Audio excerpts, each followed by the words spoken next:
Hello दोस्तों, नमस्कार। स्वागत है आप सभी का हमारे ऑनलाइन प्लेटफॉर्म पर। दोस्तों, जो लैब असिस्टेंट की वैकेंसी की तैयारी आप लोग कर रहे हैं, उसके लिए एक बहुत महत्वपूर्ण सेशन यहां पर मैं लेने जा रहा हूं।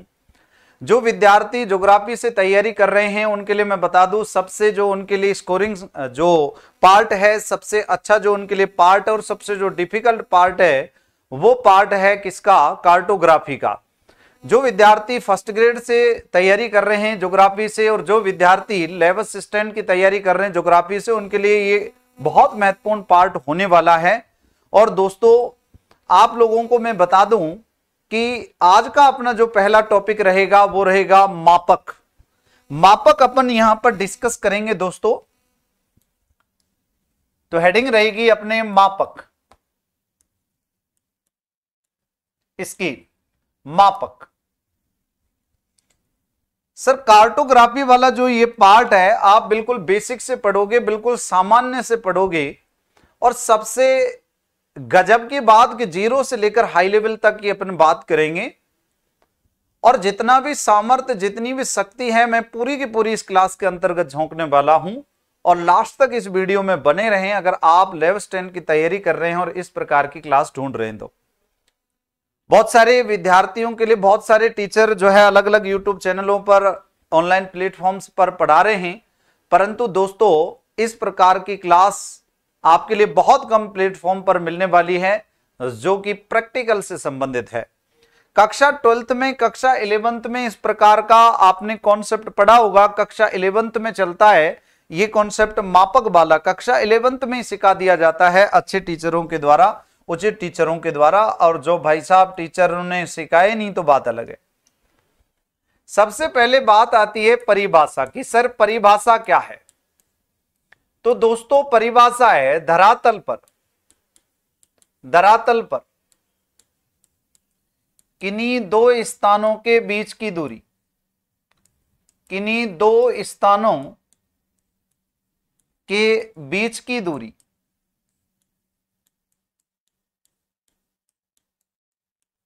तथा मानचित्र पर दर्शाई गई, मानचित्र पर दर्शाई गई, मानचित्र पर दर्शाई गई उन्हीं दो स्थानों के बीच की दूरी, उन्हीं दो स्थानों के बीच की दूरी, बीच की दूरी के मध्य अनुपात को, बीच की दूरी के मध्य अनुपात को मापक कहते हैं। ठीक है ना, मापक कहते हैं। दोस्तों, जिसको पढ़ना है, पढ़ने वाला ध्यान रखना शुद्ध और पॉजिटिव रहेगा, और जिसको पढ़ना ही नहीं है ध्यान रखना, वो निश्चित तौर पर यह मान लेना कि उसको दुनिया की कोई डोज दे दो, कितनी भी दवाई दे दो, उसको कोई मतलब नहीं है। मापक क्या है सर? मापक बताओ। तो मापक है धरातल पर किन्हीं दो स्थानों के बीच की दूरी और मानचित्र पर दर्शाई गई उन्हीं दो स्थानों के बीच की दूरी का जो मध्य अनुपात है, उसको मापक कहते हैं। ये तो बात रही परिभाषा की। अगर उदाहरण देखें तो उदाहरण इस प्रकार से समझें, मान लो कि ये ए स्थान है और ए स्थान है जयपुर में, और इससे हम मान लो दिल्ली जा रहे हैं, या दिल्ली का स्थान है, ये जयपुर से बात कर रहे हैं हम दिल्ली की। आप बात चंडीगढ़ की भी कर सकते हो, बात जम्मू कश्मीर की भी कर सकते हो, बात केरल की भी कर सकते हो, कोई भी स्थान हो सकते हैं दो। अब मान लेते हैं जयपुर और दिल्ली के बीच की जो दूरी है अप्रोक्स मान ली हमने 300 किलोमीटर के। सर, हम इसको मानते हैं 300 किलोमीटर। आप 400 भी मान सकते हो, 500 भी मान सकते हो, क्योंकि यही तो मैं कह रहा हूं कि धरातल पर किन्हीं दो स्थानों के बीच की दूरी, ये तो वास्तविक दूरी है। ये दूरी कैसी होती है? ये वास्तविक दूरी है दोस्तों, बीच की वास्तविक दूरी, ये वास्तविक दूरी होती है। ठीक है ना, कैसी दूरी होती है? वास्तविक, जो धरातल पर होती है दो स्थानों के बीच में, और मानचित्र पर जो होती है वो काल्पनिक होती है, याद रखना। तो देखेंगे 300 किलोमीटर दूरी है। अब इसका अपन को मापक पर बनाना है, मतलब मापक से इसको मानचित्र पर दर्शाना है इस दूरी को। तो मापक अपन ने लिया, सपोज दैट मापक लिया कि 1 सेंटीमीटर बराबर 50 किलोमीटर। हम मापक उस प्रकार का लेंगे, मान लो 1 सेंटीमीटर बराबर हम लोगों ने ले लिया 10 किलोमीटर, तो हमको लाइन बहुत लंबी खींचनी पड़ेगी। और हमने मान लो ले लिया कि 1 सेंटीमीटर बराबर 150 किलोमीटर, तो केवल मात्र 2 सेंटीमीटर की ही लाइन खींचनी पड़ेगी। तो मापक भी दूरी के अनुसार ही लिया जाता है। जिस प्रकार से दूरी जितनी बृहत होगी, मापक उतना ही ध्यान रखना क्या लिया जाता है, मापक उसी हिसाब से लिया जाता है। दूरी कम है तो मापक उसी हिसाब से होगा, दूरी अगर ज्यादा है तो मापक उसी हिसाब से होगा। मैं बताऊंगा कौन से बृहत मापक होते हैं, कौन से छोटे मापक होते हैं, उनके बारे में चर्चा करेंगे अपन जो है पार्ट बाय पार्ट जो है वीडियो के अंतर्गत। दोस्तों अब इसका मतलब तो ये हुआ कि इसमें हम लोग 1 सेंटीमीटर बराबर 50 किलोमीटर का मापक ले रहे हैं। तो इसी प्रकार से हमको 300 किलोमीटर के लिए कितनी सेंटीमीटर की लाइन खींचनी होगी, तो ये 300 किलोमीटर के लिए हमको 6 सेंटीमीटर की लाइन खींचनी होगी, क्योंकि 1 सेंटीमीटर बराबर 50 किलोमीटर, ठीक है। और 300 सेंटीमीटर की कितनी, 300 सेंटीमीटर को दर्शाने के लिए कितनी लंबी लाइन खींचे, तो 50 सेंटीमीटर का भाग देंगे तो 6 सेंटीमीटर अपना आएगा। तो 6 सेंटीमीटर को यहां दर्शा देते हैं। मान लो ये ए स्थान है और ये मान लेते हैं बी स्थान है, तो एक 6 सेंटीमीटर लंबी लाइन खींचेंगे। ये स्थान हो जाएगा जयपुर का और ये स्थान हो जाएगा दिल्ली का, और ये लाइन जो है कितनी लंबी हो जाएगी, 6 सेंटीमीटर की हो जाएगी। और मापक कितना माना है अपन ने, मापक माना है 1 सेंटीमीटर बराबर 50 किलोमीटर। इसका मतलब तो ये मानचित्र पर 6 सेंटीमीटर की लाइन है। अब इसको चाहे आप देखो या मत देखो, अब इसका कोई वजूद नहीं रहा। मानचित्र पर ही आप बता दोगे कि सर 6 सेंटीमीटर की रेखा है, 1 सेंटीमीटर बराबर 50 किलोमीटर होता है, तो 6 सेंटीमीटर बराबर 300 किलोमीटर होगा, क्योंकि 6 का गुणा 50 से करेंगे तो कितना आएगा, ये आएगा 300 किलोमीटर। बात समझ में आई कि नहीं आई? तो ये परिभाषा आप लोग देखेंगे धरातल पर किन्हीं दो स्थानों के बीच की दूरी, ये रही भैया। कैसी ये दूरी है, वास्तविक दूरी है। मानचित्र पर दर्शाई गई उन्हीं दो स्थानों के बीच की काल्पनिक दूरी, ठीक है ना, के मध्य अनुपात को क्या कहा जाता है दोस्तों, ये मापक कहा जाता है। मापक आई होप आपको बिल्कुल समझ में आ गया होगा। अब कितने प्रकार के मापक होते हैं, कौन कौन से मापक होते हैं, उन मापकों को आपस में कैसे बदला जाता है, इसके बारे में अपन आगे बढ़ेंगे, आगे पढ़ेंगे, ठीक है ना। तो आगे बढ़ने से पहले, आगे पढ़ने से पहले हम लोग जानेंगे मीट्रिक प्रणाली को और ब्रिटिश प्रणाली को। दोस्तों सबसे पहले मैं आप लोगों को बताऊंगा मीट्रिक प्रणाली के मापों के बारे में। मीट्रिक प्रणाली के माप सबसे पहले अपन देखते हैं, यहां पर बात करेंगे मीट्रिक प्रणाली के मापों के बारे में। बहुत इंटरेस्टिंग टॉपिक है, बिल्कुल जीरो से समझना है आपको। मीट्रिक प्रणाली के माप देखेंगे, मीट्रिक प्रणाली के माप, ठीक है ना। अब मीट्रिक प्रणाली के माप अपन देखें दोस्तों, तो किलोमीटर, उससे छोटा हेक्टामीटर, फिर उससे छोटा डेकामीटर, फिर मीटर, फिर डेसीमीटर, फिर सेंटीमीटर, फिर मिलीमीटर। तो मिलीमीटर तक का माप जो ये मीटर में होते हैं, याद रखना, वो होते हैं मीट्रिक प्रणाली में। और जो होते हैं गज, फरलांग, इंच, फिट या फिर मील में, ये होते हैं ब्रिटिश प्रणाली के माप। तो यहां पर अगर अपन देखेंगे इस माप को, मीट्रिक प्रणाली के मापों को, तो ये बनाते हैं मीट्रिक प्रणाली के माप। देखेंगे ये पूरी एक सारणी आप लोगों को याद रखनी है। फिर इस सारणी पर आधारित मैं आपको बहुत सारे प्रश्न करवाने वाला हूं और उन प्रश्नों को अच्छे से देखना है आप लोगों को। हाँ जी, सबसे पहले बात करेंगे इसके अंतर्गत अपन किलोमीटर की। सबसे पहले बात करेंगे किलोमीटर की। किलोमीटर से छोटी इकाई होती है हेक्टामीटर, हेक्टामीटर होती है। फिर उससे छोटी इकाई होती है डेकामीटर, फिर उससे छोटी इकाई होती है दोस्तों मीटर, फिर उससे छोटी इकाई होती है सेंटीमीटर, सॉरी डेसीमीटर, उससे छोटी इकाई डेसीमीटर, फिर उससे छोटी इकाई होती है सेंटीमीटर, हालांकि आगे इतना काम नहीं है। फिर इकाई होती है मिलीमीटर, मिलीमीटर, ठीक है ना। कौन सी इकाई होती है? मिलीमीटर की इकाई होती है। फिर से कह रहा हूं, सबसे बड़ी इकाई तो होती है किलोमीटर की, इधर ये इकाई ले रहा हूं, इकाई।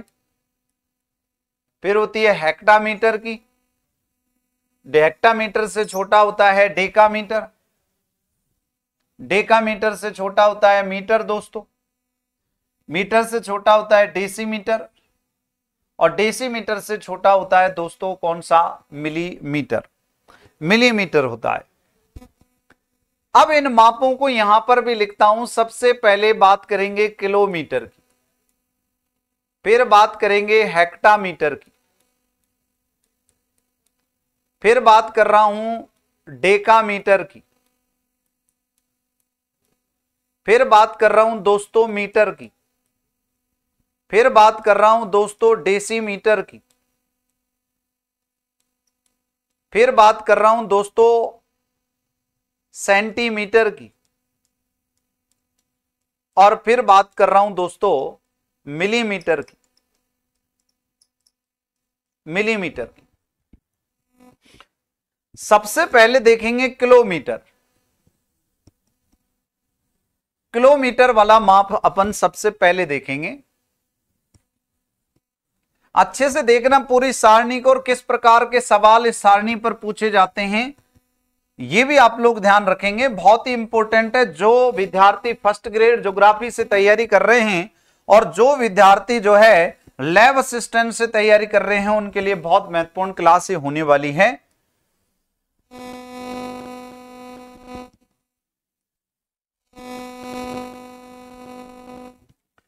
दोस्तों 1 किलोमीटर में 1 किलोमीटर होता है, 1 किलोमीटर में 10 हेक्टामीटर होते हैं, 1 किलोमीटर में 100 डेकामीटर होते हैं, और 1 किलोमीटर में 1000 मीटर होते हैं। आपने बहुत अच्छे से ये पढ़ा होगा कि 1 किलोमीटर बराबर 1000 मीटर, या 1000 मीटर बराबर 1 किलोमीटर, यानी 1000 मीटर 1 किलोमीटर के बराबर होते हैं। 10,000 डेसीमीटर होते हैं 1 किलोमीटर के अंतर्गत, और 1 लाख सेंटीमीटर होते हैं दोस्तों 1 किलोमीटर के अंतर्गत। कितने होते हैं? 1 लाख। और दोस्तों 1 किलोमीटर के अंतर्गत 10 लाख जो होते हैं, ये क्या होते हैं? 10 लाख जो होते हैं मिलीमीटर होते हैं, 10 लाख मिलीमीटर होते हैं। ये भी बात आप लोगों को ध्यान रखना है। 1 किलोमीटर बराबर 1 किलोमीटर, 1 किलोमीटर में 10 हेक्टामीटर होते हैं, 1 किलोमीटर में जो है 100 डेकामीटर होते हैं, 1 किलोमीटर में 1000 मीटर होते हैं, 1 किलोमीटर में जो है 10,000 डेसीमीटर होते हैं, 1 किलोमीटर में 1 लाख सेंटीमीटर होते हैं, और 1 किलोमीटर में जो है 10 लाख मिलीमीटर होते हैं। हालांकि मिलीमीटर वाला तो माप आपको आवश्यक नहीं पड़ेगा, पर फिर भी मैं आप लोगों को बता रहा हूं मिलीमीटर वाले माप की अपन को आवश्यकता कम पड़ेगी या ना के बराबर पड़ेगी, ठीक है ना। अब देखते हैं यहां पर दोस्तों, अब आते हैं हेक्टामीटर। क्या 1 हेक्टामीटर में किलोमीटर होता है क्या? बिल्कुल नहीं होता। क्यों नहीं होता सर? क्योंकि छोटा माप है, ये छोटी इकाई है। हेक्टामीटर में किलोमीटर नहीं होते हैं, किलोमीटर में हेक्टामीटर होते हैं। समझ में आई बात? नहीं आई, इसलिए इसको क्रॉस करेंगे, खाली छोड़ेंगे। क्या 1 हेक्टामीटर में हेक्टामीटर 1 होता है कि? बिल्कुल 1 होता है। 1 हेक्टामीटर में डेकामीटर होते हैं 10, मीटर होते हैं 100, ध्यान रखना, डेसीमीटर होते हैं 1000, और सेंटीमीटर होते हैं 10,000 दोस्तों, ध्यान रखना, और मिलीमीटर होते हैं दोस्तों 1 लाख। दोस्तों कितने होते हैं? 1 लाख होते हैं, याद रखना। कितने होते हैं? 1 लाख। मेरे हिसाब से ये बात आप लोगों को समझ में आ गई होगी। इसी प्रकार से 1 डेकामीटर में किलोमीटर नहीं होता, 1 डेकामीटर में हेक्टामीटर नहीं होता, 1 डेकामीटर में 1 डेकामीटर होता है, 1 डेकामीटर में 10 मीटर होते हैं, 1 डेकामीटर में जो है दोस्तों 100 डेसीमीटर होते हैं, 1 डेकामीटर में जो है 1000 सेंटीमीटर होते हैं, और 10,000 मिलीमीटर होते हैं। ये बात आपको समझ में आनी चाहिए। तो देखो डेसीमीटर में अगर अपन देखते हैं तो 1 डेसीमीटर में कोई किलोमीटर नहीं होता है, 1 डेसीमीटर में हेक्टामीटर नहीं होता है, 1 डेसीमीटर में डेकामीटर नहीं होता है, 1 डेसीमीटर में मीटर नहीं होता है, 1 डेसीमीटर में 1 डेसीमीटर होता है, 1 डेसीमीटर में 10 सेंटीमीटर होते हैं और 1 डेसीमीटर में 100 मिलीमीटर होते हैं। इसी प्रकार से सेंटीमीटर में कोई किलोमीटर नहीं होता, 1 सेंटीमीटर में हेक्टामीटर नहीं होता, 1 सेंटीमीटर में डेकामीटर नहीं होता, 1 सेंटीमीटर में मीटर नहीं होता, 1 सेंटीमीटर में डेसीमीटर नहीं होता, 1 सेंटीमीटर में होता है 1 सेंटीमीटर और 1 सेंटीमीटर में 10 मिलीमीटर होते हैं। ऐसे ही 1 मिलीमीटर में कोई किलोमीटर नहीं होता, 1 मिलीमीटर में कोई हेक्टामीटर नहीं होता, 1 मिलीमीटर में कोई डेकामीटर नहीं होता, 1 मिलीमीटर में कोई मीटर नहीं होता, 1 मिलीमीटर में कोई डेसीमीटर नहीं होता, कोई सेंटीमीटर नहीं होता, 1 मिलीमीटर में होता है 1 मिलीमीटर। अब दोस्तों ये पूरा का पूरा मैंने आपको मीट्रिक प्रणाली का माप बताया है जो मापक में अपन को काम आने वाला है। और मापक में इसके क्वेश्चन कैसे बनेंगे, सबसे पहले तो इस सारणी पर आधारित कुछ सवाल मैं आप लोगों से पूछ रहा हूं, कुछ सवाल मैं आप लोगों को बता रहा हूं। जैसे इस प्रकार का सवाल पूछता है, डायरेक्टली ध्यान रखना कि 4 किलोमीटर बराबर 4 किलोमीटर में कितने हेक्टामीटर होते हैं। कुछ सवाल लिख रहा हूं, कितने हेक्टामीटर होते हैं, हेक्टामीटर होते हैं, 4 किलोमीटर में कितने हेक्टामीटर होते हैं। जैसे डायरेक्टली प्रश्न पूछ लेगा। दूसरा प्रश्न है, ध्यान रखना, दूसरा प्रश्न है कि 10,000 डेसीमीटर में 10,000 डेसीमीटर में 10,000 डेसीमीटर में कितने मीटर होते हैं। 10,000 डेसीमीटर में कितने मीटर होते हैं, ठीक है ना, कितने मीटर होते हैं। ये कोई बिजली का मीटर या पानी का मीटर नहीं है, अच्छे से समझना इस बात को, ध्यान रखना। इसी प्रकार से और भी सवाल लिखता हूं कि 10 हेक्टामीटर में 10 हेक्टामीटर में 10 हेक्टामीटर में कितने सेंटीमीटर होते हैं, कितने सेंटीमीटर होते हैं। 10 हेक्टामीटर में कितने सेंटीमीटर होते हैं। ऐसे ही सवाल पूछता है, मान लेते हैं थोड़ा सा और डिफिकल्ट सवाल दे देता हूं। मान लेते हैं पूछता है कि भाई 5.5 डेकामीटर में 5.5 डेकामीटर में कितने कितने डेसीमीटर होते हैं दोस्तों, कितने डेसीमीटर होते हैं, ठीक है ना, कितने डेसीमीटर होते हैं। इसी प्रकार से सवाल पूछ लेता है, मान लो आपसे कि भाई 5 लाख, सवाल पूछ लेता है कि 5 लाख सेंटीमीटर में 5,50,000, ठीक है ना, 5,50,000 सेंटीमीटर में 5,50,000 सेंटीमीटर में कितने डेकामीटर होते हैं, कितने डेकामीटर होते हैं, कितने डेकामीटर होते हैं, ठीक है ना, कितने डेकामीटर होते हैं। और कल को और डिफिकल्ट होते हैं, और डिफिकल्ट सवाल पूछा तो एक ही सवाल में 2 से 3 माप दे देता है और ऐसे पूछ लेता है कि बताइए 5.5 हेक्टामीटर में 5.5 हेक्टामीटर में कितने डेकामीटर या मीटर या डेसीमीटर होंगे, या डेसीमीटर होंगे। तो देखो माप को कैसे बदलेंगे अपन, यहां पर ध्यान देने वाली बात है। माप किस प्रकार से बदलेगा, और डायरेक्टली ऐसा प्रश्न आता है, याद रखना, पॉइंटों में दे देता है कई बार। तो यहां पर देखो, अब जो चीजें यहां पर आपको सामने हैं वो आप लोग देखेंगे। एक बार तो माप देखें अच्छे से, ये माप है और इस सारणी पर आधारित ये 6 से 7 मैंने सवाल पूछे हैं। सारणी पर आधारित सवाल जो आपसे पूछा जाएगा, आराम से आप लोग इस प्रकार के सवाल को हल करोगे। लेकिन आपको सबसे पहले ये सारणी के बारे में जानना बहुत जरूरी है। तो फिर से कह देता हूं, 1 किलोमीटर में 1 किलोमीटर होता है, 10 हेक्टामीटर होते हैं, 100 डेकामीटर होते हैं, 1000 मीटर होते हैं और 10,000 डेसीमीटर होते हैं। वहीं 1 लाख सेंटीमीटर और 10 लाख मिलीमीटर होते हैं। वहीं 1 हेक्टामीटर में कोई किलोमीटर नहीं होता, 1 हेक्टामीटर में 1 हेक्टामीटर होता है, 10 डेकामीटर होते हैं, 100 जो है मीटर होते हैं। और अगर अपन बात करेंगे तो 1000 डेसीमीटर होते हैं, 10,000 सेंटीमीटर और 1 लाख मिलीमीटर होते हैं। एक डेकामीटर में कोई किलोमीटर नहीं होता, कोई हेक्टामीटर नहीं होता। एक डेकामीटर में 1 डेकामीटर होता है और 1 डेकामीटर में 10 मीटर होते हैं। वहीं 1 डेकामीटर में जो है 100 डेसीमीटर होते हैं। 1 डेकामीटर में जो है 1000 सेंटीमीटर होते हैं और 1 डेकामीटर में जो है 10,000 मिलीमीटर होते हैं। मीटर में कोई किलोमीटर नहीं होता, 1 मीटर में हेक्टामीटर नहीं होता, 1 मीटर में डेकामीटर नहीं होता, 1 मीटर में 1 मीटर होता है। 1 मीटर में जो है 10 डेसीमीटर होते हैं, 100 सेंटीमीटर होते हैं और 1000 मिलीमीटर होते हैं। वहीं डेसीमीटर में कोई किलोमीटर नहीं होता, कोई हेक्टामीटर नहीं होता, कोई डेकामीटर नहीं होता, कोई मीटर नहीं होता। 1 डेसीमीटर में 1 डेसीमीटर होता है और 1 डेसीमीटर में जो है 10 सेंटीमीटर होते हैं और 100 मिलीमीटर होते हैं। वहीं 1 सेंटीमीटर में कोई किलोमीटर नहीं होता, कोई हेक्टामीटर नहीं होता, कोई डेकामीटर नहीं होता, कोई मीटर नहीं होता, कोई डेसीमीटर नहीं होता। 1 सेंटीमीटर में दोबारा वहीं 1 सेंटीमीटर में कोई किलोमीटर नहीं होता, कोई हेक्टामीटर नहीं होता, कोई डेकामीटर नहीं होता, कोई मीटर नहीं होता, कोई डेसीमीटर नहीं होता। 1 सेंटीमीटर में 1 सेंटीमीटर होता है दोस्तों और 10 मिलीमीटर होते हैं। ठीक है, इसी प्रकार से बात करेंगे अपन। 1 मिलीमीटर में कोई किलोमीटर नहीं होता, कोई हेक्टामीटर नहीं होता, कोई डेकामीटर नहीं होता, कोई मीटर नहीं होता, कोई डेसीमीटर नहीं होता, कोई सेंटीमीटर नहीं होता। 1 मिलीमीटर में 1 मिलीमीटर होता है। ये कंप्लीट सारणी है। अब प्रश्नों को हल करते, देखना ही नहीं है सारणी को, प्रश्न कैसा भी पूछे कहीं कोई दिक्कत नहीं है।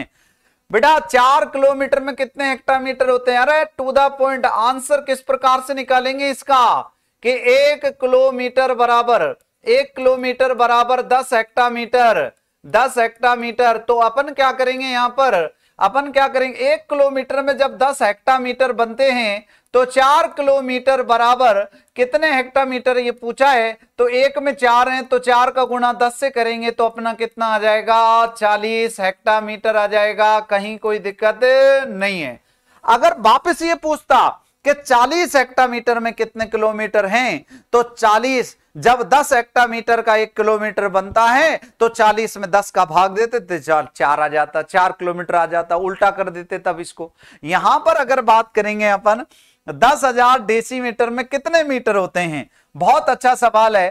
पहली बात तो ये देखेंगे कि 10 डेसीमीटर का दोस्तों उल्टा कह दो चाहे सीधा कह दो, 10 डेसीमीटर का बराबर 1 मीटर बनता है, बराबर 1 मीटर बनता है। या यूं कह दो 1 मीटर बराबर 10 डेसीमीटर होता है। यहां पर सारणी में देख सकते हो, यहां पर डेसीमीटर किधर गया रे, ये डेसीमीटर है, या मीटर किधर गया, ये रहा। 1 मीटर में देखो 10 डेसीमीटर है, ये रहा, ध्यान रखना 10 डेसीमीटर है, हाँ या ना। तो बेटा यहां पर सवाल पूछा है 10,000 डेसीमीटर का, तो यानी 10 डेसीमीटर में 1 मीटर बनता है, तो 10,000 में कितने बनेंगे, तो 10,000 में भाग दे देंगे 10 का, 1 0 से 1 0 गई तो कितना आया, 1000 मीटर आया दोस्तों। आंसर इसका आ जाएगा 1000 मीटर, 1000 मीटर आ जाएगा दोस्तों इसका आंसर। ठीक है ना, समझ में आ रहा है ना। उल्टा भी पूछ सकता है कि 1000 मीटर में कितने डेसीमीटर होते हैं, तो आप कहोगे 10,000 डेसीमीटर। और ऐसे भी बोल सकता है 10,000 डेसीमीटर का कितना मीटर बनेगा, 1000 मीटर। सब कुछ सारणी में है, समझ में आनी चाहिए बात। अब देखो यहां पर 10 हेक्टामीटर में कितने सेंटीमीटर हैं, तो पहली बात तो 1 हेक्टामीटर बराबर 1 हेक्टामीटर बराबर 1 हेक्टामीटर बराबर 10,000 सेंटीमीटर होते हैं दोस्तों, 10,000 सेंटीमीटर होते हैं। 1 हेक्टामीटर बराबर 10,000 सेंटीमीटर होते हैं कि नहीं होते हैं, देख लो भले, सारणी देख लेंगे। 1 हेक्टामीटर में 10,000 सेंटीमीटर है, देखो समझ में आ रही है बात, नहीं आ रही। और यहां पर प्रश्न आपसे जो पूछा गया है वो 10 हेक्टामीटर में पूछा गया, तो 1 हेक्टामीटर में जब 10,000 सेंटीमीटर है तो 10 हेक्टामीटर में कितने हो जाएंगे, तो 10 हेक्टामीटर बराबर क्या पूछा गया है, बराबर सेंटीमीटर पूछा गया है। तो दोस्तों 10 का गुणा हम 10,000 से करेंगे, क्योंकि 1 हेक्टामीटर में 10,000 सेंटीमीटर होते हैं, तो बराबर हमको प्राप्त होगी संख्या 10, हमको प्राप्त होगी 1 लाख तो 1 लाख क्या बनेंगे, सेंटीमीटर बनेंगे। आई होप ये सवाल आपको बिल्कुल समझ में आ गया होगा, ठीक है ना। केवल भूगोल की कक्षा वाले ही विद्यार्थी जुड़ेंगे, और ऐसा ना समझे कि ये गणित चल रही है, गणित नहीं है, याद रखना ये कार्टोग्राफी है, ये ध्यान रखना सांख्यिकी है, स्टैटिक्स है, याद रखना, ठीक है ना। स्टैटिक ज्योग्राफी आप लोग पढ़ेंगे एमए में, जब ध्यान रहे तो आपके लिए चीजें काम आती हैं। अभी तो माध्य, माध्यिका, बहुलक ऐसी चीजें हैं जो बिल्कुल अलग से कॉन्सेप्ट चलता है। केंद्रीय प्रवृत्ति के माप हैं, सब के सब एवरेज को निकालते हैं, एवरेज को दर्शाते हैं। ये तो कई बार प्रश्न आ चुका है, याद रखना। देखेंगे दोस्तों, 5.5 डेकामीटर में कितने डेसीमीटर होते हैं? वाह भाई, बहुत अच्छा सवाल है। तो कैसे हल करेंगे भाई? 1 डेकामीटर में देखो, पहले तो 1 डेकामीटर में 10 तो मीटर होते हैं और 100 डेसीमीटर होते हैं। तो 1 डेकामीटर बराबर 100 डेसीमीटर, तो 100 डेसीमीटर होते हैं, ठीक है ना। 100 डेसीमीटर होते हैं। सर हमको दिखा दो, ऐसे नहीं मानेंगे। देखो देख लो, 1 डेकामीटर में 100 डेसीमीटर होते हैं, देखो। और यहां पूछा कितना गया है? पूछा कितना गया है? 5 पर पूछा है। कितने पर पूछा है? 5.5 पर। तो 5.5 को, तो ध्यान रखना, 5.5 को गुणा करेंगे 100 से, तो कितना आ जाएगा? 550 डेसीमीटर आ जाएगा। इसका मतलब तो यह है कि 5.5 डेकामीटर बराबर 5.5 डेकामीटर बराबर, और कितने हो जाएंगे? 550 डेसीमीटर हो जाएंगे। मुझे नहीं लगता कि इस सवाल में आपको कहीं कोई दिक्कत होगी। उल्टा भी कर सकते हो इसको, ठीक है ना, उल्टा भी कर सकते हो इसको। अब ये मत बोल देना कि वाह सर मजा आ गया, ठीक है ना। अच्छा देखेंगे, 5,50,000 सेंटीमीटर, और सर बहुत बड़ी संख्या हो गई, ऐसे ही तो आता है एग्जाम में। तब अपन ध्यान रखना, बड़ी जो है समस्या में फंस जाते हैं। तो 5.50 यानी 5,50,000 सेंटीमीटर में कितने डेकामीटर होते हैं? तो सर 1 डेकामीटर बराबर, यहां पर ध्यान से सुनना, 1 डेकामीटर बराबर, 1 डेकामीटर बराबर, हेक्टामीटर से छोटी इकाई होती है। 1 डेकामीटर में 10 मीटर होते हैं, 1 डेकामीटर में 100 डेसीमीटर होते हैं, 1 डेकामीटर में 1000 जो है सेंटीमीटर होते हैं। तो सर ये पूछा है कि 5 लाख जो है 50,000 सेंटीमीटर में कितने जो है डेकामीटर होंगे? तो 1 डेकामीटर बराबर 1000 क्या होते हैं? सेंटीमीटर होते हैं। 1000 सेंटीमीटर होते हैं दोस्तों, याद रखना। अच्छा गुरुजी बताओ, तो सारणी में बताओ। सारणी से आप लोगों को अगर ये सारणी याद रहेगी दोस्तों, प्रश्न गलत हो ही नहीं सकता। मैं कह रहा हूं, कह दिया तो कह दिया बस, ठीक है ना। तो 1 डेकामीटर में देखो आप, सेंटीमीटर कितने होते हैं? 1000 होते हैं। तो दोस्तों यहां पर अगर अपन बात करेंगे तो देखो 1 डेकामीटर बराबर 1000 सेंटीमीटर, और कितने सेंटीमीटर की बात की है? 5,50,000। तो रख दो यहां पर 5,50,000 रख दिया, ये रख दिया साहब, ये सेंटीमीटर है। तो जब 1000 सेंटीमीटर में 1 डेकामीटर बनेगा तो 1000 का भाग दे दो, तो 3 जीरो से कट जाएंगी, 3 जीरो, 3 जीरो से 3 जीरो कट जाएंगी, याद रखना। और कितना आ जाएगा? 550 आ जाएगा, क्या? डेकामीटर। मेरी बात को आप गौर से सुनना, किसी भी प्रकार से अपन हल इसको कर सकते हैं, ठीक है ना। 1000 में कितने हैं भाई? 1000 सेंटीमीटर में 1 क्या बनेगा? डेकामीटर बनेगा। तो इसी प्रकार से आप कैलकुलेशन कर सकते हो। 5,50,000 टोटल सेंटीमीटर हैं और 1000 सेंटीमीटर में 1 डेकामीटर बनता है। तो इस प्रकार से भाग देंगे तो 550 डेकामीटर बनेगा। वापिस इसको तब्दील करेंगे सेंटीमीटर में, तो 1000 से गुणा कर देंगे, वापिस तब्दील हो जाएगा। सर यहां पूछा है कि 5.5 हेक्टामीटर में डेकामीटर कितने होते हैं? तो सबसे पहले डेकामीटर देख लेते हैं। 5.5 हेक्टामीटर में, ठीक है ना, कितने डेकामीटर होते हैं? तो सर 5.5 में होते हैं, ध्यान रखना, 1 हेक्टामीटर में 10 डेकामीटर होते हैं। तो 5.5 में 1 हेक्टामीटर बराबर, 1 हेक्टामीटर बराबर कितने डेकामीटर होते हैं? 10 डेकामीटर। तो इसी प्रकार से अगर बात करेंगे अपन, इसी प्रकार से बात करेंगे 10 में कितने होंगे, सॉरी 5.5 में कितने होंगे? 5.5 हेक्टामीटर, तो इसमें होंगे दोस्तों कितने, इसमें होंगे 10 का गुणा कर दो तो इसमें होंगे, ध्यान रखना, 55 डेकामीटर, 55 डेकामीटर होंगे। आई होप ये सवाल आपको क्लियर हो गया होगा। सर यहां पर ध्यान रखना, वही 5.5 हेक्टामीटर में अब मीटर बताओ। तो दोस्तों एक हेक्टामीटर के अंतर्गत, एक हेक्टामीटर के अंतर्गत 100 मीटर होते हैं दोस्तों। यहां पर ध्यान रखना, एक हेक्टामीटर बराबर 100 मीटर, एक हेक्टामीटर बराबर 100 मीटर होते हैं, याद रखना 100 मीटर।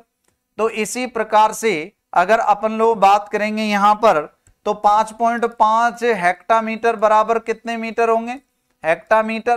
तो 100 का गुणा करेंगे अपन, 100 का गुणा क्यों करेंगे, क्योंकि एक में 100 है, तो 5.5 में कितने होंगे, तो 5.5 में होंगे 550 मीटर। याद रखना, ये बात आप लोगों को समझ में आनी चाहिए। 100 से गुणा करेंगे, जब एक में जब 100 है, 5.5 में कितने होंगे, 550 मीटर होंगे। कहीं कोई दिक्कत है क्या, बताओ। अब सर डेसीमीटर बता दो। तो दोस्तों डेसीमीटर के लिए क्या करेंगे निकालने के लिए, कि एक हेक्टामीटर बराबर, एक हेक्टामीटर बराबर, और कितने डेसीमीटर होते हैं दोस्तों, एक हेक्टामीटर बराबर 1000 डेसीमीटर होते हैं। चाहो तो आप सारणी को देख सकते हो, एक हेक्टामीटर बराबर 1000 डेसीमीटर है, ठीक है। तो 5.5 में कितने हो जाएंगे, एक हेक्टामीटर बराबर 1000 डेसीमीटर हो गए भाई, 1000 डेसीमीटर हो गए। तो सर ये बताओ 5.5 में कितने होंगे, तो 5.5 हेक्टामीटर बराबर, ठीक है ना, कितने डेसीमीटर होंगे, तो 5.5 का गुणा 1000 से करेंगे तो कितना आ जाएगा, ये आ जाएगा, ध्यान रखना, 1000 5000, यानी आ जाएगा 5500। कितने आ जाएगा दोस्तों, 5500 आ जाएगा, 5500 डेकामीटर, 5500 डेसीमीटर, 5500 डेसीमीटर आ जाएगा, डेकामीटर नहीं, 5500 डेसीमीटर आएगा, याद रखना। सवाल आपको समझ में आ गया होगा। ये टोटल मीट्रिक प्रणाली थी। सवाल को कितने भी मापों में दे सकता है, उल्टा दे सकता है, सीधा दे सकता है, ठीक है ना। इसी प्रकार से मीटर के जो है किलोमीटर में तब्दील करवा सकता है, हेक्टामीटर में तब्दील करवा सकता है, किलोमीटर को मीटर में तब्दील करवा सकता है, यानी बड़े माप को छोटे माप में और छोटे मापों से बड़े माप में आप लोगों से बदलवा के तब्दील करवा करके पूछा जा सकता है प्रश्न। अगर क्लास में आपको मजा आ रहा है तो क्लास को जरूर आप लोग लाइक कर दें, क्लास को जरूर आप अपने दोस्तों में शेयर कर दें। दोस्तों पूरी की पूरी प्रैक्टिकल ज्योग्राफी आप लोगों को इसी पैटर्न पर, इसी आधार पर पढ़ाई जानी है, ठीक है। जीरो से लेकर हाई लेवल तक आप लोगों को पढ़ाया जाना है। इसके लिए आप हमारा एप्लीकेशन डाउनलोड कर सकते हो, हमारे जो है चैनल के साथ में जुड़ सकते हो, लगातार आप अच्छे अध्यापकों से जो है यहां पर तैयारी कर सकते हो। एक इस प्रैक्टिकल वाले पार्ट को मैंने क्यों शुरू किया है, अगर मैं आपको भारत का भूगोल पढ़ाता, अगर मैं आपको विश्व का भूगोल पढ़ाता, समुद्र विज्ञान के अंतर्गत, समुद्र भूगोल के अंतर्गत मैं आप लोगों की कक्षाएं लेकर के आता, तो आप कहते कि सर प्रैक्टिकल वाला पार्ट नहीं है, इसको तो कोई पढ़ा दे, ये तो पीपीटी में कोई भी पढ़ा दे। और देखो यहां पर सबसे खास बात, पीपीटी का भी प्रयोग नहीं किया गया है, ताकि काफी सारे विद्यार्थियों के दिमाग में जो कचरा रहता है कि यार पीपीटी से बांच के सुना दिया, वो कचरा दूर हो सके, याद रखना, ठीक है ना। पॉजिटिविटी के साथ में पढ़ना है, पॉजिटिव रहना है, पॉजिटिव सोच के साथ में आगे बढ़ना है। लक्ष्य आपको प्राप्त पॉजिटिविटी से होगा, नेगेटिविटी से नहीं होगा, याद रखना। देखेंगे नेक्स्ट। अब दोस्तों अपन बात करते हैं ब्रिटिश प्रणाली की। ब्रिटिश प्रणाली भी बहुत शानदार प्रणाली है। ब्रिटिश प्रणाली की बात करते हैं दोस्तों, ब्रिटिश प्रणाली की बात करते हैं, यहां पर ब्रिटिश प्रणाली की बात करते हैं साहब। ब्रिटिश प्रणाली में जो माप चलते हैं, कौन कौन से माप चलते हैं, जरा देखेंगे एक बार ब्रिटिश प्रणाली के मापों के बारे में। हाँ जी, ब्रिटिश प्रणाली में माप चलते, सबसे पहले तो इधर की तरफ मैं लिख रहा हूं इकाई, फिर लिख रहा हूं मील, फिर लिखूंगा फरलांग, फिर उसके बाद में डिस्कशन करेंगे अपन गज, फिर इंच, गज, फिट और इंच, ठीक है ना। फिर से बात कर रहा हूं, यहां पर मैं लिख रहा हूं मील, मील, फरलांग, गज, फिट और इंच। इधर की तरफ भी यहां पर चर्चा करेंगे अपन। तो यहां पर मील, फरलांग,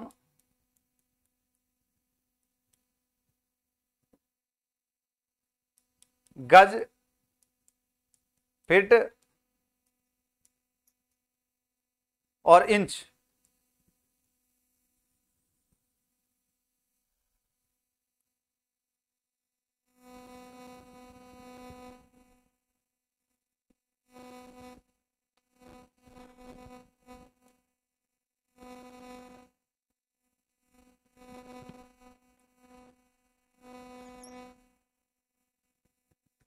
अब आप लोग देखेंगे कि सबसे बड़ी इकाई मील है, उससे छोटी फरलांग है, उससे छोटी गज है, उससे छोटी फिट है और उससे छोटी इंच है।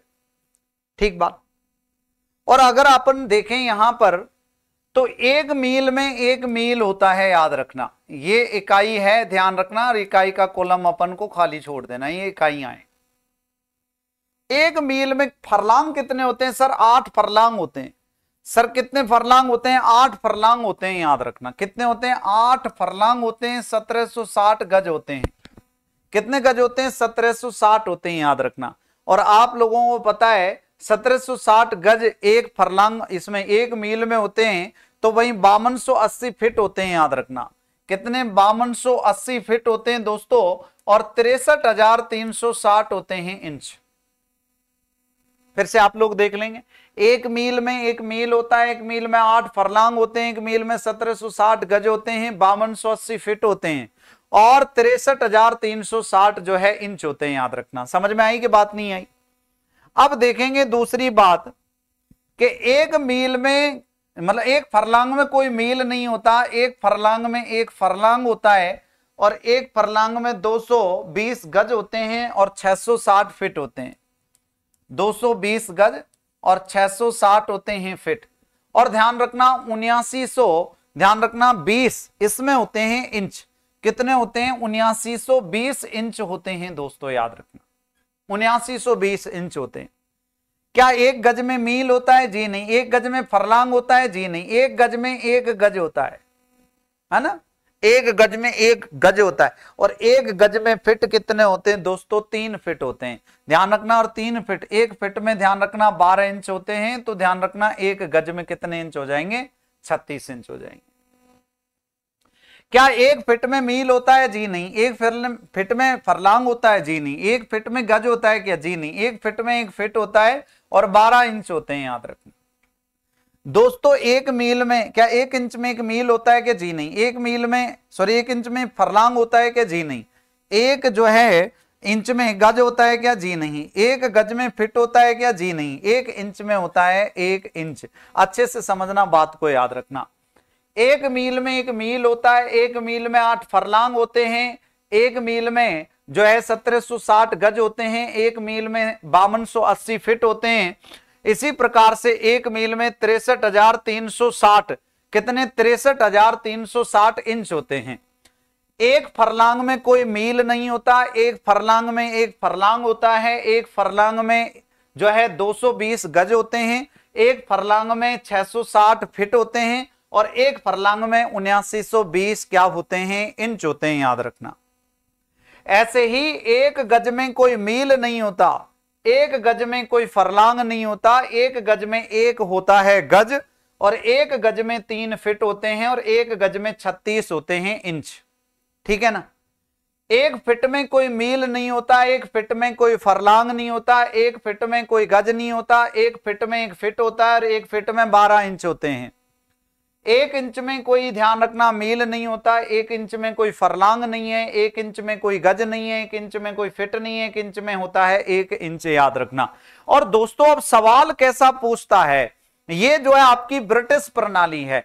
मीट्रिक प्रणाली के बारे में मैं आपको कंप्लीट बता चुका हूं। ब्रिटिश प्रणाली के बारे में आप सुनना, जिसकी सबसे बड़ी इकाई तो है गज, सॉरी, सबसे बड़ी इकाई है मील, फिर है फरलांग, फिर उससे छोटी रहेगी गज, फिर रहेगी फिट, फिर रहेगी इंच।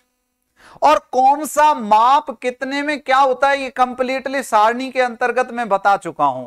इस सारणी से एक वन सवाल भी आपका बाहर नहीं जा सकता, याद रखना। इस पिछले आप एग्जाम को उठा करके देख लीजिए, पिछले एग्जाम के क्वेश्चनों को आप यहां पर करके देख लीजिए, सामने ये सारणी रख लो आप, और फिर कोई सा भी आप एग्जाम में आया हुआ सवाल है इससे संबंधित, जो मीट्रिक प्रणाली और ब्रिटिश प्रणाली से, एक वन सिंगल आप सवाल बाहर नहीं बता सकते कि सर इससे बाहर भी कोई सवाल था, क्योंकि टोटल बने ही इससे हैं सवाल, याद रखना। अब देखो पहला सवाल, अब इस पर आधारित सवाल क्या पूछा जाता है। सबसे पहला तो पूछा जाता है, पहला क्वेश्चन आप लोगों को याद रखना है, ब्रिटिश प्रणाली के घटते माप बताओ। ब्रिटिश प्रणाली के घटते माप बताओ। ब्रिटिश प्रणाली के घटते माप बताओ। घटते माप बताओ। सर घटते माप कौन कौन से हैं? आपको चार देगा, पहले फरलांग दे देगा, फिर गज दे देगा, फिर इंच दे देगा, या पहले इंच दे देगा फिर फरलांग दे देगा, फिर मील दे देगा, या पहले फरलांग दे देगा फिर मील दे देगा, फिर गज दे देगा। लेकिन सही माप आपको चूज करना होगा उन चार ऑप्शनों में से। तो आप लोग कहेंगे कि सर जी सबसे पहले मील होगा, सबसे पहले मील होगा, फिर उसके बाद में आएगा फरलांग, फिर उसके बाद में आएगा दोस्तों क्या, उसके बाद में आएगा गज, फिर उसके बाद में आएगा दोस्तों फिट, और फिर आएगा सर इंच। सर ओरिजिनल तो है ये। अब ये तो रहेगा, ध्यान रखना, घटते क्रम में, और अगर इसके अपोजिट चलेंगे ना अपन तो अपोजिट हो जाएगा बढ़ते क्रम में। आरोही और अवरोही क्रम को आप अच्छे से देख सकते हो कि कौन सा छोटा माप है और कौन सा बड़ा माप है, ठीक है ना। सर अब सवाल यहां पर उठता है, सवाल यहां पर उठता है कि बताओ 200, सवाल यहां पर उठता है कि बताओ 72 इंच में, 72 इंच में कितने फिट होते हैं, फिट या गज होते हैं। सर यहां पर सीधा सवाल निकालेंगे, इसको हल करेंगे, उसी प्रकार के मापे हैं। तो देखो एक फिट, जब फिट निकालेंगे ना तो एक फिट बराबर, एक फिट बराबर 12 इंच होता है, याद रखना। अच्छा सर सारणी को दिखा दो, सारणी देख लो आप, 12 इंच होते हैं एक फिट में। तो इसका मतलब क्या है सर? इसका मतलब तो यह है कि एक फिट में 12 इंच हैं, तो भैया 12 का भाग दे दो 72 में, और 72 में जब 12 का आप लोग भाग देते हो, 72 में जब 12 का भाग देते हो तो 12 छिकी 72, तो इसका मतलब इसमें आ जाएगा 6 फिट आ जाएगा, याद रखना। 6 फिट में कितने इंच होंगे? 72 इंच होंगे। गज निकालेंगे तो एक गज बराबर, गज निकालेंगे तो एक गज बराबर कितना इंच होता है? तो एक गज बराबर होता है 36 इंच। एक गज बराबर 36 इंच होता है। तो 72 में निकाल रहे हैं, तो 72 इंच में कितने गज पूछा है? 72 इंच में कितने गज पूछा है दोस्तों? 72 इंच में गज पूछा है, ठीक है ना। तो 72 में 36 का भाग देंगे तो कितना गज आ जाएगा? 2 गज आ जाएगा, याद रखना। सवाल को कैसे भी तोड़ के मरोड़ के पूछ सकता है, हाई लेवल का सवाल पूछ लेगा। जैसे मान लो 63,360 का गुणा 3 से करके जो संख्या होगी, और उसमें पूछ लेगा टोटल जो संख्या होगी, उसमें पूछ लेगा भैया गज बताओ, उसमें पूछ लेगा भैया फरलांग बताओ। तो अपन उसी हिसाब से भाग देकर, उसी हिसाब से गुणा करके और संख्या को आसानी से प्राप्त कर सकते हैं। अब मैं आपको कुछ सवाल यहां पर छोड़ करके जा रहा हूं लास्ट में, अगर आपको ये पूरा कॉन्सेप्ट समझ में आया है तो। अभी मापक पूरा नहीं है, मापक तो तकरीबन 3 से 4 क्लास में कंप्लीट होगा आपका, और 3 से 4 क्लास के अंतर्गत आप जुड़े रहना लगातार, याद रखना। मापक जो टॉपिक है पूरा 3 से 4 क्लास के अंतर्गत कंप्लीट होगा, फर्स्ट ग्रेड के अंतर्गत और लैब असिस्टेंट के अंतर्गत। एक भी सवाल अगर गलत हो जाए तो कहना कि सर सवाल गलत हो गया, एक भी सवाल गलत आपका नहीं होगा, बशर्ते कॉन्सेप्ट को अच्छे से ढंग से समझाओ। तो मेन बात क्या थी? दोनों सारणियों को याद करने की मेन बात थी, याद रखना। दोनों सारणियों को अच्छे से याद करना आप लोग। अब मैं कुछ सवाल आपको छोड़ करके जा रहा हूं, जिसका आपको कमेंट बॉक्स में आप लोगों को जवाब देना है। इस सारणी पर आधारित छोड़ करके जा रहा हूं। क्वेश्चन जैसे 48 फरलांग में 48 फरलांग में कितने मील या कितने गज होते हैं? ये थोड़ा सा डिफिकल्ट सवाल रहेगा आपके लिए। एक सवाल रहेगा, याद रखना, कि 5.5 मील में गज कितने होंगे। ये दो ही सवाल छोड़ करके जा रहा हूं, कहीं कोई दिक्कत नहीं है। एक उसका मीट्रिक प्रणाली का और दे देता हूं मैं आप लोगों को। मीट्रिक प्रणाली का है कि 10,000 डेसीमीटर में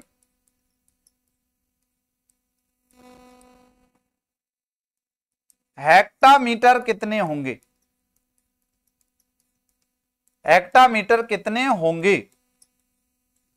10,000 डेसीमीटर में हेक्टामीटर कितने होंगे? ये केवल 3 सवाल आपके लिए हैं दोस्तों।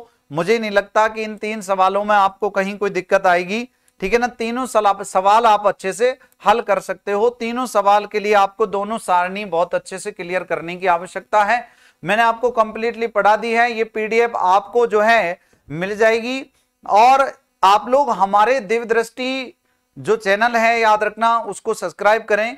और ध्यान रखें इस बात का कि आपके लिए जो हम लोगों ने बैच लॉन्च किया है भूगोल विषय से, जो लैब असिस्टेंट का बैच है, और हम लोगों ने गृह विज्ञान विषय से भी जो है लैब असिस्टेंट का बैच लॉन्च किया है। बहुत शानदार फैकल्टी उसके अंतर्गत पढ़ा रही है। पार्ट ए और पार्ट बी की बहुत अच्छे से कॉन्सेप्ट से आपको तैयारी करवाई जाएगी। अभी मैं कल या परसों में आपको जो पिछला पेपर है 2022 का लैब असिस्टेंट का, वो कंप्लीटली सॉल्व करवाने वाला हूं। तो आप लोग जुड़े रहें हमारे साथ में, और आज ही हमारे एप्लीकेशन को डाउनलोड करें और ये बैच प्राप्त करें। अभी इसकी फीस जो 5100 रुपए ना हो करके अभी 1499 रुपए इसकी फीस चल रही है। अब देखते हैं कि भाई 2-4-5 दिन में और भी अगर कोई ऑफर आता है तो बात अलग है। बाकी 1499 अभी इसकी फीस रखी गई है। और फिर भी आपके पास में जो भी नंबर जो है एकेडमी के हैं, जो भी नंबर जो है क्लासेज के हैं, उन पर आप जो है इंक्वायरी प्राप्त कर सकते हो, इंक्वायरी जो है ले सकते हो, पूछताछ कर सकते हो, ठीक है ना। टेस्ट सीरीज भी हमारी जो है जल्दी लॉन्च होने वाली है लैब असिस्टेंट को लेकर के। ये आपका मापक का पार्ट फर्स्ट था। यो बहुत अच्छे से आपको ये क्लास जो है समझ में आई होगी, अच्छी लगी होगी। दोस्तों आप आज ही के दिन ये एप्लीकेशन डाउनलोड करें और बेहतर तैयारी करें, लैब असिस्टेंट की नौकरी पक्की करें। थैंक यू, धन्यवाद, राम राम, नमस्कार, जय हिंद, जय भारत। Thank you.